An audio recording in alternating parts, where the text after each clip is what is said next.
Hi viewers, welcome to my channel உமாவின் கைமணம். நம்ம இன்றைக்கி பார்க்க போகிறது வந்து ஒரு வித்தியாசமான சுவையில் முட்டைக்கோஸ் பொரியலுங்க. முட்டைக்கோஸ் வந்து சப்புன்னு தான் இருக்கும், ஆனால் இந்த இதில் நீங்கள் ரொம்ப டேஸ்டியாக பார்க்கலாம். அங்கே வீடியோக்குள்ளே போகலாம். இப்போது நமக்கு தேவையான பொருட்கள் பார்க்கலாங்க. முட்டைக்கோஸ் வந்து ரொம்ப பொடியாக நறுக்கி வச்சுருக்கேன். சின்ன சின்ன துண்டாக ரொம்ப பொடியாக எவ்வளோ முடியுமோ அவ்வளோ பொடியாக நறுக்கிக்கணும்.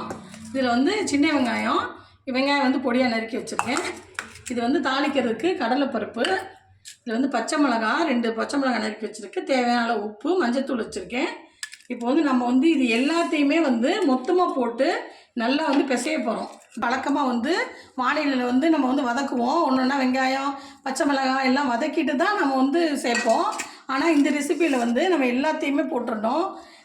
பச்சை மிளகாய், வெங்காயம், தேவையான அளவு உப்பு, அதுக்கப்புறம் வந்து மஞ்சத்தூள் எல்லாத்தையுமே அதில் வந்து போட்டுட்டு நம்ம வந்து எவ்வளோ தூரம் நல்லா பிசைய முடியுமோ அவ்வளோ தூரம் இது எல்லாத்தையுமே நல்லா பிசைஞ்சுக்கணும்.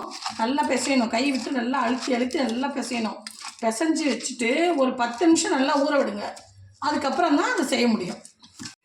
இப்போ வந்து நல்லா ஊறிடுச்சுங்க. 10 நிமிஷம் முட்டைக்கோஸ் நல்லா ஊறிடுச்சு. நம்ம வந்து இப்போ இதை வந்து தாளித்து விடலாம். ஃபஸ்ட்டு அடுப்பு பற்ற வச்சுருக்கேன். அடுப்பு பற்ற வச்சு இருப்பு சட்டி வானொலி வச்சுருக்கேன். அடுப்பில் வச்சுட்டு நல்லெண்ணெய் ஊற்ற போகிறேன். நல்லெண்ணெய் தான் நல்லா டேஸ்ட்டாக இருக்கும், அதனால் நல்லெண்ணெய் ஊற்றலாம். நல்லெண்ணெய் ஊற்றிட்டு அது காஞ்ச உடனே நம்ம வந்து கடுகு, கடலைப்பருப்பு 2ஐயும் போடுறோம். ஃபஸ்ட்டு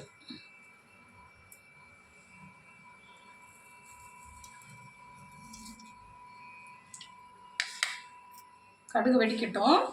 வெடித்த பிறகு கடலைப்பருப்பு போடலாம். இதை வந்து நல்லா பரட்டி விட்டு நல்லா மூடி வச்சு தண்ணியெலாம் எதுவுமே ஊற்றக்கூடாது.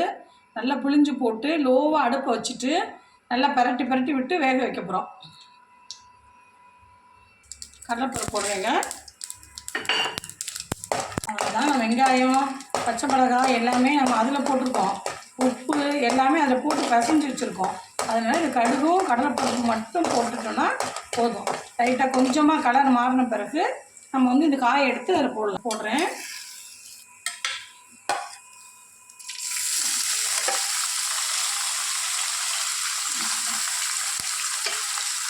நல்லா கைட்டை வந்து நல்லா புளிஞ்சு விட்டு கூட எடுத்துக்கோங்க. அடியில் வந்து கொஞ்சம் தண்ணி நிற்கும், அதனால் நல்லா கையில் புளிஞ்சு விட்டு எடுத்து போட்டுக்கணும்.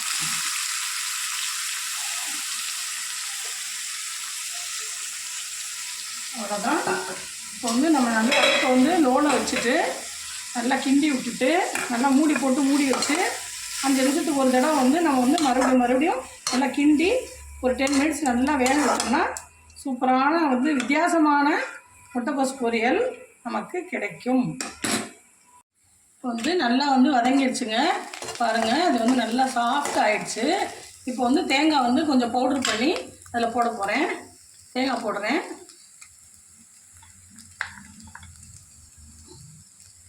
அவ்வளோதான். இப்போ தேங்காயை போட்டு நல்லா பரட்டி விடுங்க. பரட்டி விட்டுட்டு நம்ம வந்து நம்மளோட கோஸ் பொரியல் நமக்கு ரெடி ஆயிடுச்சு.